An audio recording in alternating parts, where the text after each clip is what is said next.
श्री स्वामी समर्थ. दिंडोरी प्रणित सेवा मार्गामध्ये पित्रांच्या सेवेला नेहमीच प्राधान्य दिलेलं आहे. कारण पित्रांचं स्थान हे देवांच्या अगोदर येतं. पित्रांची एनओसी मिळाल्याशिवाय आपल्या कोणत्याही समस्येवर देवता सुद्धा आशीर्वाद देत नाही. म्हणून पितृसेवा करताना अनेक सोपे सोपे टप्पे परमपूज्य गुरु माऊलींनी सर्व सेवेकरांना दिलखुलास हस्ते मोकळे केलेले आहेत. त्यामध्ये पितृसुक्ताचं पठन वाचन, बाह्यशांती सुक्ताचं पठन वाचन, हवन, 12 अमावस्यांचं हिरण्यदान असो किंवा नारायण नागबली किंवा मातृगयाचं तीर्थश्राद्ध यांच्याऐवजी काही पर्याय असो, अनेक प्रकारच्या सेवा उपासना या सर्व सेवेकरां आणि भाविकांपर्यंत मोकळ्या केलेल्या आहेत. त्यातलाच एक टप्पा म्हणजे पितृतर्पण होय. हे पितृतर्पण आपण पितृपंधरवाड्यामध्ये 15 दिवस करू शकतो. दर अमावस्येला घरच्या घरी करू शकतो. म्हणून साध्या सोप्या परंतु शास्त्रोक्त रीतीने हे पितृतर्पण कसं करावं हे आपण सविस्तर समजावून घेऊया आणि प्रात्यक्षिक करूया. यासाठी लागणारं आपलं साहित्य हे काय काय असेल बरं? तर त्याला लागतं एक मोठं ताम्हण, पाण्याने भरलेला तांब्याचा गडवा, पळी पेला. ज्यांचे वडील जिवंत आहेत त्यांना पितृतर्पण करताना पाण्यामध्ये अक्षता टाकाव्या लागतात. ज्यांचे वडील नाहीत त्यांना पितृतर्पण करताना तर्पणाच्या पाण्यामध्ये हे काळे तीळ टाकायचे असतात. त्यासोबतच ज्यांना जानवं असेल त्यांना हे जानवं व्यवस्थितरित्या 3 टप्प्यांमध्ये करावं लागतं. सरळ जे नेहमी आपण घालतो म्हणजे डाव्या खांद्यावर जानवं आणि कमरेच्या उजव्या भागाकडे असं उतरलेलं, याला सव्य असं म्हटलं जातं. तेच जानवं जर आपण माळेसारखं केलं तर याला निविती म्हणतात. हे जानवं माळेसारखं असलं की त्यांना निविती असं म्हटलं जातं. हेच जानवं जर उजव्या खांद्यावर असेल आणि डाव्या बाजूने कमरेपर्यंत आलेलं असेल याला अपसव्य असं म्हटलं जातं. म्हणून या 3 टप्प्यांमध्ये या जानव्याची आपण योजना करणार आहोत. समजा कोणाकडे जानवं नसेल तर एक साधं उपरणं जे असतं ते उपरणं आपल्याला जानव्यासारखं असं बांधायचं असेल. म्हणजेच सव्य करत असताना अशा पद्धतीने हे उपरणं आपल्याला ठेवायचं आहे. निविती करताना अशा पद्धतीने माळ्यासारखं असेल आणि अपसव्य करताना अशा पद्धतीने आपल्या उजव्या खांद्यावर येईल. ही सूचना प्रत्येकाने लक्षात घ्यायची आहे. त्यासोबतच हा एक साधा स्वच्छ रुमाल, ज्याप्रमाणे आपण हे जानवं चेंज करणार किंवा बदलणार त्याच पद्धतीने हा रुमाल सुद्धा असेल. पितृतर्पण मध्ये पहिले देवतर्पण करताना अशा पद्धतीने डाव्या खांद्यावर, ऋषी तर्पण करताना निवितीसाठी अशा पद्धतीने मानेवर आणि पितृतर्पण करताना उजव्या खांद्यावर अशा पद्धतीने येणार.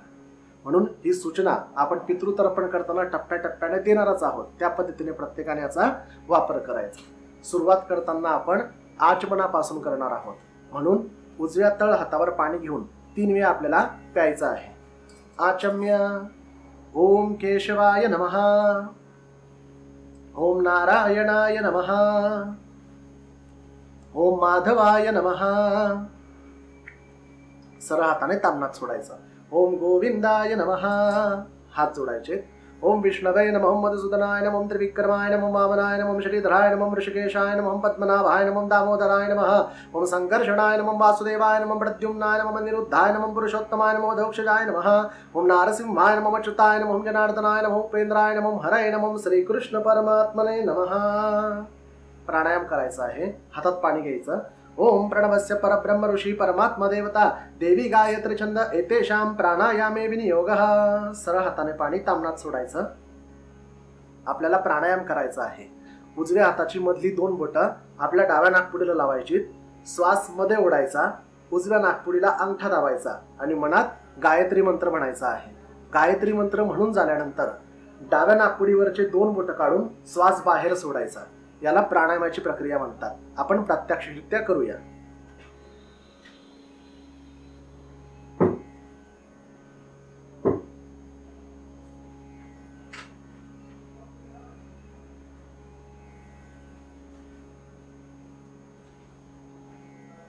उजव्या हाताच्या 5ही बोटांनी प्रथम उजवा कान, त्यानंतर डावा कान, नंतर तोंडाला हात लावायचा. ओम आपो ज्योतिरसमृतम ब्रह्मा भूर्भुवस्वरम. सुरुवात करूया देवतर्पणापासून. देवता तर्पण करताना आपण पूर्वाभिमुख बसलेलो आहोत. आपलं जानवं हे सव्य आहे. सव्य म्हणजेच आपल्या डाव्या खांद्यावर आहे. जो रुमाल स्वच्छ घेतलेला आहे आपण तो डाव्या खांद्यावर अशा पद्धतीने आपल्याला टाकायचा आहे. नंतर हे तर्पण हात सरळ असा करून म्हणजेच देवता तीर्थ म्हणजे देवतीर्थ जे म्हटलं जातं सरळ हाताने असं पाणी तांबण्यात आलं पाहिजे. प्रत्येक नावाला एक पळी पाणी आपल्याला आपल्या उजव्या तळ हातावर टाकायचं आहे. देवतीर्थाने ते पाणी तांबण्यात जाईल. सुरुवात करूया. तृप्यंतु, तर्पयामी किंवा तृप्यताम असे काही शब्द म्हटल्यानंतर आपल्याला एक एक पळीने पाणी हातावर टाकायचं आहे. सुरुवात करूया. ओम प्रजापतीस्तृप्यतु, ब्रह्मा तृप्यतु, वेदास्तृप्यन्तु, देवास्तृप्यन्तु, ऋषयस्तृप्यन्तु, सर्वाणि छन्दांसि तृप्यन्तु, ओंकारस्तृप्यतु, वषट्कारस्तृप्यतु, व्यावृतयस्तृप्यन्तु, सावित्री तृप्यतु, यज्ञास्तृप्यन्तु, द्यावा पृथ्वी तृप्यताम्, अंतरिक्षतृप्यतु, अहोरात्राणि तृप्यन्तु, सांख्यास्तृप्यन्तु, सिद्धास्तृप्यन्तु, समुद्रास्तृप्यन्तु, नद्यस्तृप्यन्तु, गिरयस्तृप्यन्तु, क्षेत्रौषधि वनस्पति गन्धर्वाप्सरसस्तृप्यन्तु, नागास्तृप्यन्तु, वयांसि तृप्यन्तु, गावस्तृप्यन्तु, साध्यास्तृप्यन्तु, विप्रास्तृप्यन्तु, यक्षास्तृप्यन्तु, रक्षांसि तृप्यन्तु, भूतानि तृप्यन्तु, एवमंतानि तृप्यन्तु. इथे देवता तर्पण संपन्न होतं. पुढचा टप्पा आपण घेणार याला म्हणतात ऋषी तर्पण. ऋषी तर्पण करताना आपलं जानवं हे निविती करायचं असतं म्हणजे माळेसारखं असं खाली सोडायचं. हा जो रुमाल आहे हा खांद्यावर अशा पद्धतीने ठेवायचा. ठेवल्यानंतर हे तर्पण करताना आपल्याला ऋषीतीर्थाने करायचं असतं. ऋषीतीर्थ म्हणजे आपल्या उजव्या हाताच्या करंगईचा हा जो भाग आहे पूर्ण याला ऋषीतीर्थ म्हटलं जातं. हा हात अशा पद्धतीने आपल्याला तांबणाच्या वर ठेवायचा असतो. प्रत्येक मंत्राला 2 पळी पाणी तर्पणाच्या उद्देशाने हातावर सोडायचं असतं आपल्याला. चला मग ऋषी तर्पणाला सुरुवात करू. ओम शतर्चीनस्तृप्यन्तु, माध्यमास्तृप्यन्तु, गृत्स्मदतृप्यन्तु, विश्वामित्रस्तृप्यतु, वामदेवस्तृप्यतु, अत्रिस्तृप्यतु, भारद्वाजस्तृप्यतु, वसिष्ठस्तृप्यतु, प्रगाथास्तृप्यन्तु, पावमन्यस्तृप्यन्तु, क्षुद्रसुक्तास्तृप्यन्तु, महासुक्तास्तृप्यन्तु. इथे आपलं ऋषी तर्पण संपन्न होतं. आता येत आहे आचार्य तर्पण. आचार्य तर्पण करताना आपलं जानवं अपसव्य आपल्याला करायचं आहे. अपसव्य म्हणजे जानवं उजव्या खांद्यावर येणार. जो रुमाल आपण खांद्यावर ठेवलेला होता म्हणजेच मानेवर ठेवला होता तो आपल्याला उजव्या खांद्यावर घ्यायचा आहे. अशा पद्धतीने हे तर्पण करताना अंगठ्याने केलं जातं म्हणजेच पितृतीर्थाने केलं जातं. तर्पण करताना प्रत्येक नावानंतर 3 पळी पाणी आपल्याला हातावरून अंगठ्याच्या द्वारे ताम्हणामध्ये सोडायचं आहे. सुरुवात करूया आपण. ओम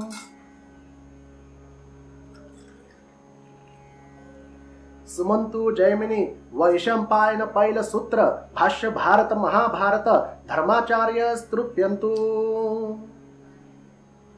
जानन्ति बाह्वी गार्ग्य गौतम शाकल बाभ्यव्य मांडव्य मांडुकेया स्तृप्यन्तु, गार्गी वाचक्नवी तृप्यतु, वडवा प्रातिथै तृप्यतु, सुलभा मैत्रेयी तृप्यतु, कहोळं तर्पयामि कौशीतकं तर्पयामि महाकौशीतकं तर्पयामि पैङ्ग्यं तर्पयामि महापैङ्ग्यं तर्पयामि सुयज्ञं तर्पयामि सांख्यायनं तर्पयामि ऐतरेयं तर्पयामि महेतरेयं तर्पयामि शाकलं तर्पयामि बाष्कलं तर्पयामि सुजातवक्त्रं तर्पयामि औदवाहिं तर्पयामि महोदवाहिं तर्पयामि सौजामिं तर्पयामि शौनकं तर्पयामि आश्वलायनं तर्पयामि ये चान्ये आचार्यास्ते सर्वे तृप्यन्तु। इथे आपलं आचार्य तर्पण संपन्न झालं। आता आपण मुख्य पितृतर्पणाला सुरुवात करणार आहोत। पितृतर्पण करताना अशाच पद्धतीने जानवं, अपसव्य, रुमाल उजव्या खांद्यावर अशाच पद्धतीने असतो। फक्त आपण जसं आता पूर्वाभिमुख बसलेलो आहोत तसं दक्षिणाभिमुख आपल्याला बसायचं असतं। अशा पद्धतीने दक्षिणाभिमुख बसल्यानंतर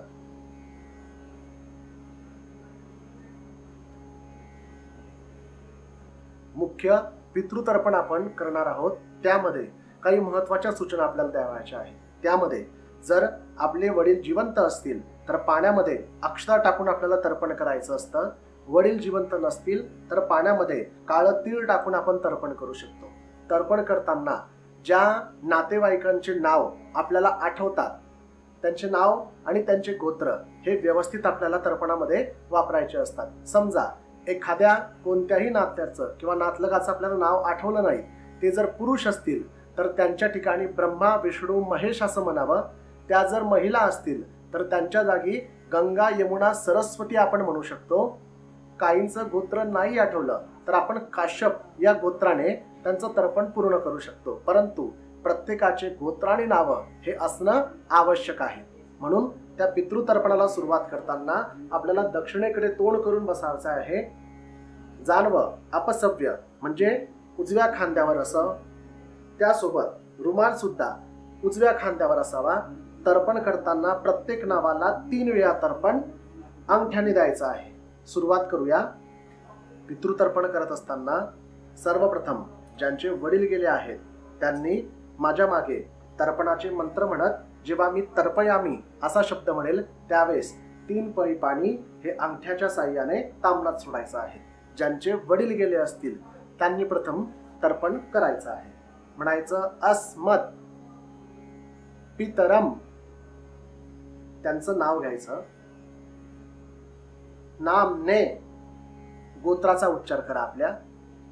म्हणायचं गोत्रम वसुरूपम स्वधा नम स्तर्पयामी। 3 पळी पाणी ताम्हणामध्ये सोडायचं आहे। आता ज्यांचे आजोबा गेले असतील त्यांनी म्हणायचं अस्मत् पितामहम, त्यांचं नाव घ्यायचं। म्हणायचं नामने, गोत्राचा उच्चार करायचा। म्हणायचं गोत्रम, म्हणायचं रुद्ररूपम स्वधा नम स्तर्पयामी।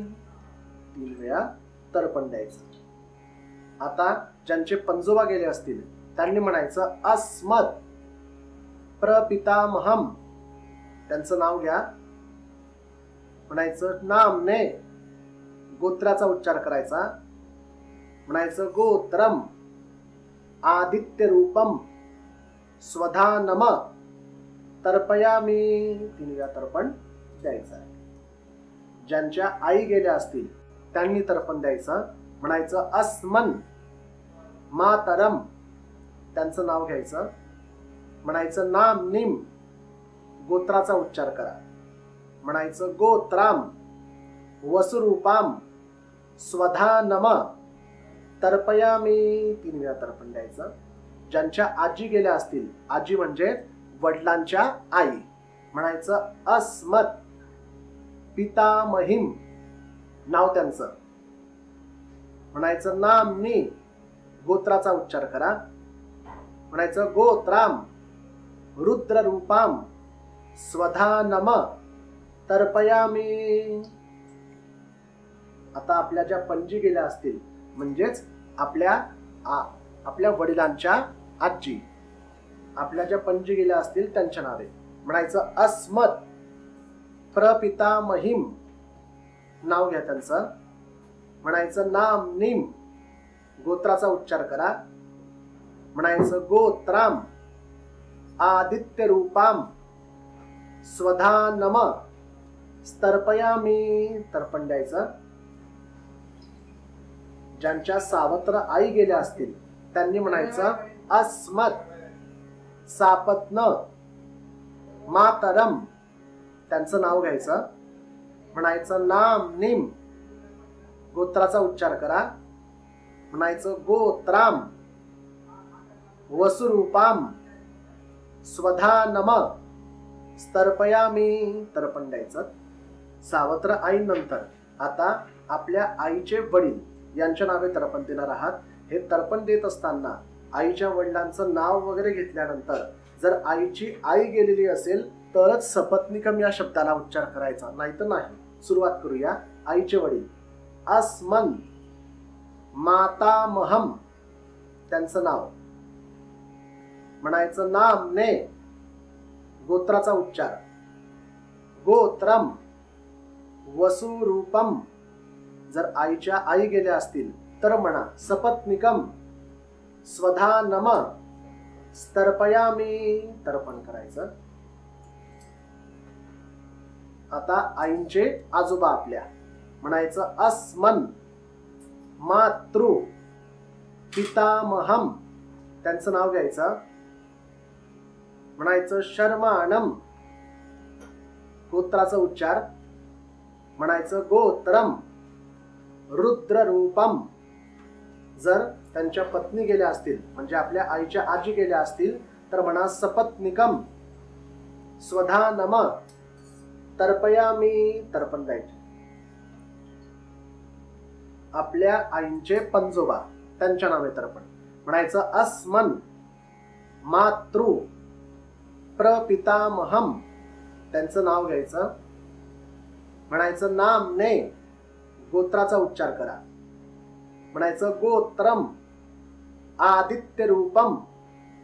जर आईच्या पणजी गेल्या असतील तर म्हणा सपत्निकम स्वधा नम तर्पयामी, तर्पण द्यायचं. जर पत्नी गेल्या असतील, कोणाच्या गेल्या असतील तरच तर्पण द्या बरं, तर्पण करायचं. म्हणायचं अस्मत् पत्नीम, त्यांचं नाव घ्यायचं, म्हणायचं नामनीम, गोत्राचा उच्चार करा, म्हणायचं गोत्राम वसुरूपाम स्वधा नम तर्पयामी. जर कुणाचा मुलगा गेला असेल, मुलाच्या नावे तर्पण, म्हणायचं अस्मत् पुत्रम, त्यांचं नाव घ्यायचं, म्हणायचं नामने, गोत्राचा उच्चार करा, म्हणायचं गोत्रम वसुरूपम. जर सुनबाई गेले असतील तर म्हणा सपत्निकम, नातवंड गेले असतील तर म्हणा सापत्यम स्वधा नम तर्पयामी, 3 वेळा.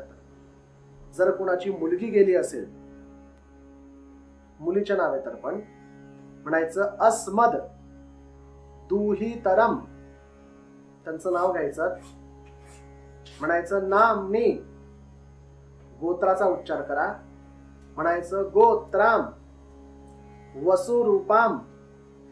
जर जावाई गेले असतील तर म्हणा सभर्तृकाम, त्यांची काही मुलं गेली असतील तर म्हणा सापत्यकाम स्वधा नम तर्पयामी, तर्पण द्यायचं 3 वेळा. यानंतर आपले मामा गेले असतील त्यांच्या नावे आपल्याला तर्पण द्यायचं आहे, म्हणायचं अस्मन् मातुलम त्यांचं नाव घ्यायचं, म्हणायचं नामने गोत्राचा उच्चार करा, गोत्रम वसुरूपम मामी गेले असतील तर म्हणा सपत्निकम, मामांची काही मुलं गेली असतील तर म्हणा सापत्यम, स्वधानम तर्पयामी, आता आपले काका गेले असतील त्यांच्या नावे म्हणायचं अस्मत् पितृव्यम त्यांचं नाव घ्या, म्हणायचं नामने गोत्राचा उच्चार करा, म्हणायचं गोत्रम वसुरूपम, जर काकू गेले असतील तर म्हणा सपत्निकम, स्वधानम स्तर्पयामी, आता आपले भाऊ गेले असतील, आता हे सर्व जे तर्पण होत आहेत हे आपले सख्खे नाते आहेत, सर्व चुलत मावस असं नाही, सख्खे सर्व भाऊ, म्हणायचं अस्मद भ्रातरम त्यांचं नाव घ्यायचं, म्हणायचं नामने गोत्राचा उच्चार करा, म्हणायचं गोत्रम वसुरूपम, जर वहिनी गेल्या असतील आपल्या तर म्हणा सपत्निकम, भावांची काही मुलं गेली असतील तर म्हणा सापत्यम, स्वधानम स्तर्पयामी, आता आत्या आपल्या कोणी आत्या गेल्या असतील त्यांचे नावे म्हणायचं अस्मत् पितृ श्वसारम, नाव घ्यायचं आत्यांचं, म्हणायचं नामनिम गोत्राचा उच्चार करा, म्हणायचं गोत्राम वसुरूपाम, जर आत्यांचे श्रीमान गेले असतील तर म्हणा सभर्तृकाम, जर मुलं गेले असतील आत्यांची तर म्हणा सापत्यकाम, स्वधानम स्तर्पयामी तर्पण द्यायचं.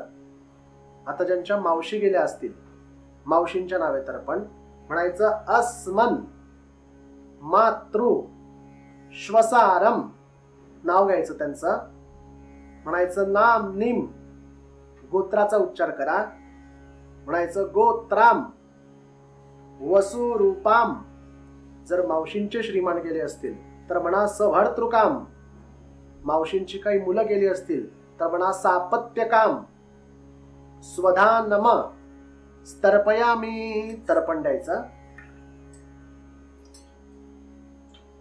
बहीण जर गेली असेल आपली बहिणीच्या नावे म्हणायचं अस्मत् भगिनीम, नाव घ्यायचं बहिणीचं, म्हणायचं नामनिम गोत्राचा उच्चार करा, गोत्राम वसुरूपाम स्वधानम स्तर्पयामी तर्पण द्यायचं.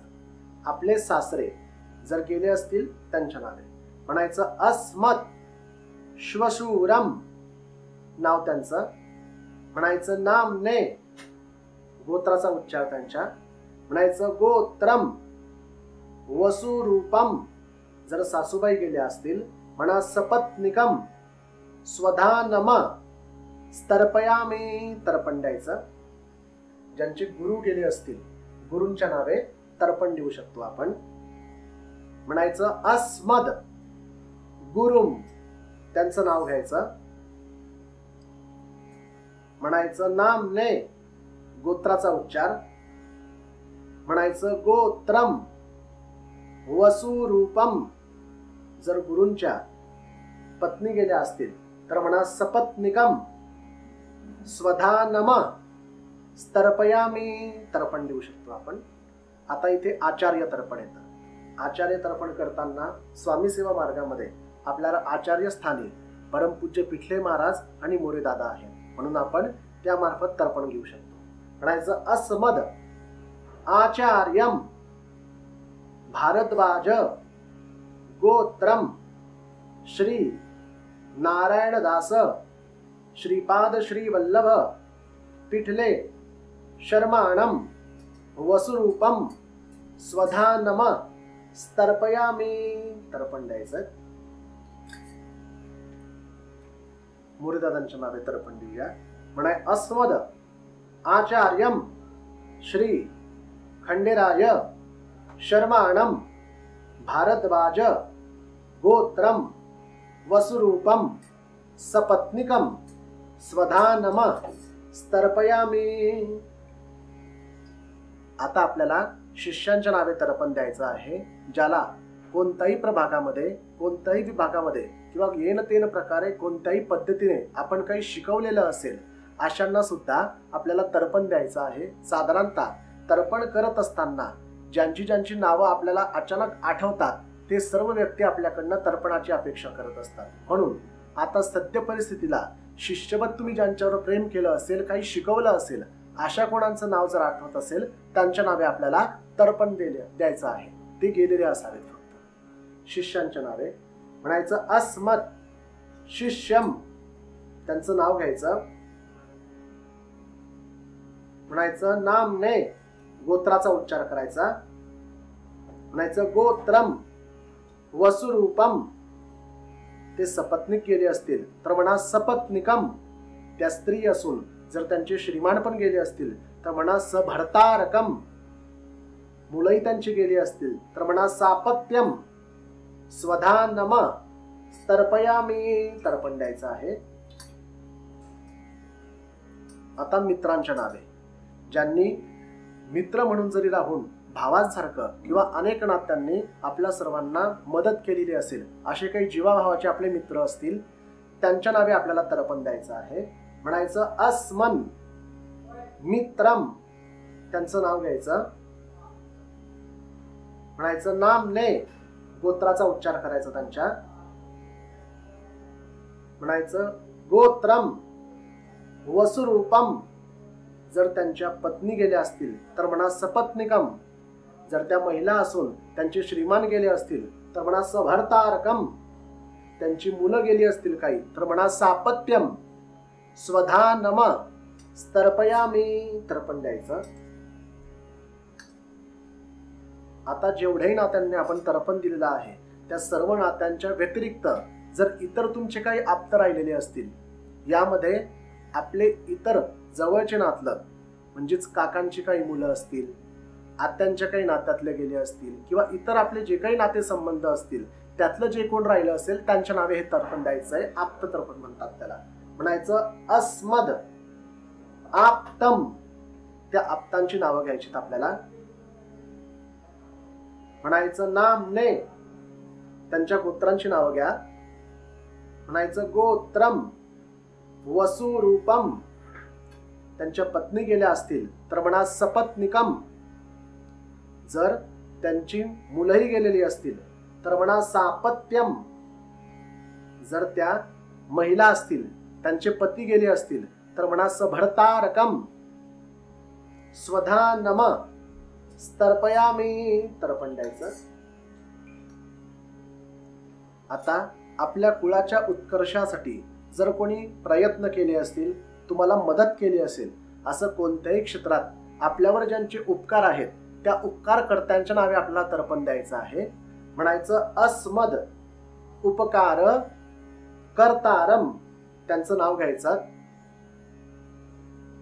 म्हणायचं नामने, गोत्राचा उच्चार करा, म्हणायचं गोत्रम वसुरूपम, त्यांच्या पती गेले असतील तर म्हणा सभर्तारकम, त्यांच्या पत्नी गेल्या असतील तर म्हणा सपत्निकम, त्यांची मुलं गेली असतील तर म्हणा सापत्यम, स्वधानम स्तर्पयामि, तर्पण द्यायचं।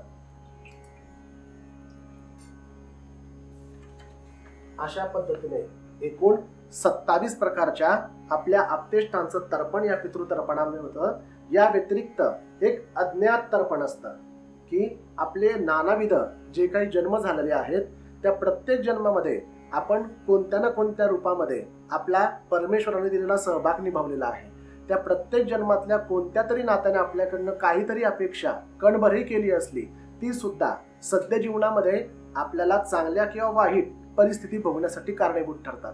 म्हणूनच अशा अज्ञात तर्पणांमध्ये या सर्व नातलगांच्या किंवा आमच्या बुद्धीच्या पलीकडे जे कोणी अज्ञात आमच्याकडनं या तर्पणाची अपेक्षा करत असतील त्यांच्या तृप्तीसाठी हे अज्ञात तर्पण आपण करणार आहोत। त्यासाठी पैपेला हातामध्ये घ्यायचा आणि 2 श्लोक होईपर्यंत अखंड पाण्याची धार अंगठ्यातून ताम्नामध्ये सोडायची असते।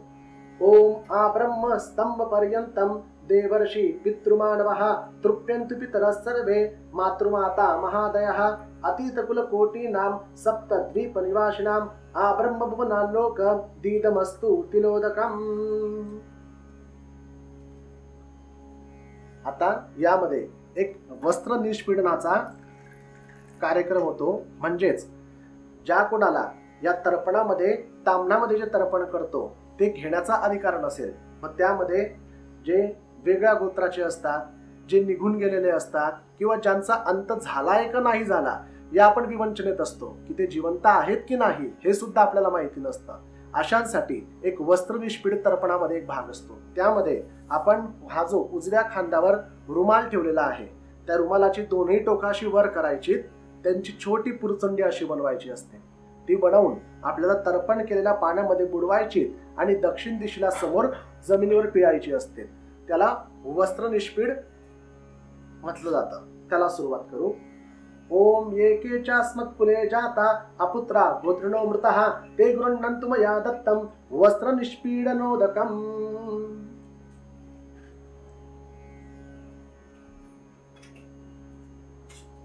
अशा पद्धतीने हे वस्त्र निष्पीड झाल्यानंतर आपल्याला हे वस्त्र त्याच बाजूने जमिनीवर ठेवायचं आहे। आता हे सर्व झाल्यानंतर आपल्याला दक्षिण दिशेला डोकं टेकवून पितरांना नमस्कार करायचा आहे आणि हे केलेलं पितृतर्पण आपण स्वीकारा। ज्ञात अज्ञातपणे ज्या पितरांच्या नावाचा उल्लेख यामध्ये राहिलेला असेल त्यांनी सुद्धा अज्ञात तर्पणातून आपापला तर्पण भाग स्वीकारावा।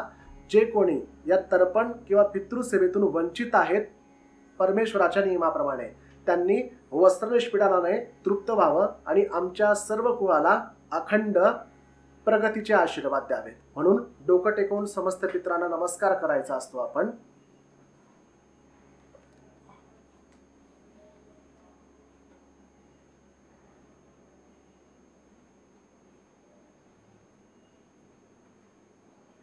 जानवं सव्य करून परत पूर्वाभिमुख बसावं।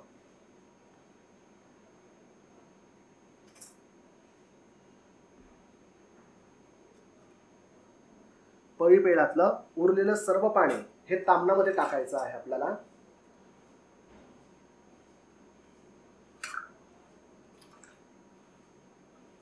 थोडं नवीन पाणी पेल्यामध्ये घ्यावं। पितृतर्पणाची शेवट करताना आपण द्विराचम्य करणार आहोत, म्हणजे 2 वेळा आचमन करून या तर्पणाची सांगता करणार आहोत। कर्मांते आचम्य ओम केशवाय नमः, ओम नारायणाय नमः, ओम माधवाय नमः, ओम गोविंदाय नमः। परत ओम केशवाय नमः, ओम नारायणाय नमः, ओम माधवाय नमः, ओम गोविंदाय नमः। भगवान महाविष्णूंना 3 वेळा नमस्कार करायचा। ओम विष्णवे नमः, ओम विष्णवे नमः, ओम विष्णवे नमः। विष्णु स्मरणात परिपूर्णमस्तु तत्सत जगदंबार्पणमस्तु। या ठिकाणी आपली पितृतर्पणाची सेवा संपन्न होते, ती भगवान स्वामी महाराज आणि भगवान श्री महाविष्णू यांच्या चरणी रुजू करूया आणि प्रार्थना करूया। गुरुर्ब्रह्मा गुरुर्विष्णू गुरुर्देवो महेश्वरा गुरु साक्षात परब्रह्म तस्मै श्री गुरवे नमः। श्री स्वामी समर्थ महाराज की जय। श्री गुरुदेव दत्त श्री त्र्यंबकेश्वर महाराज की जय। गंगा गोदावरी माता की जय। सद्गुरु परम पूज्य मोरे दादा की जय। श्री स्वामी समर्थ गुरु माऊली की जय। भारत माता की जय।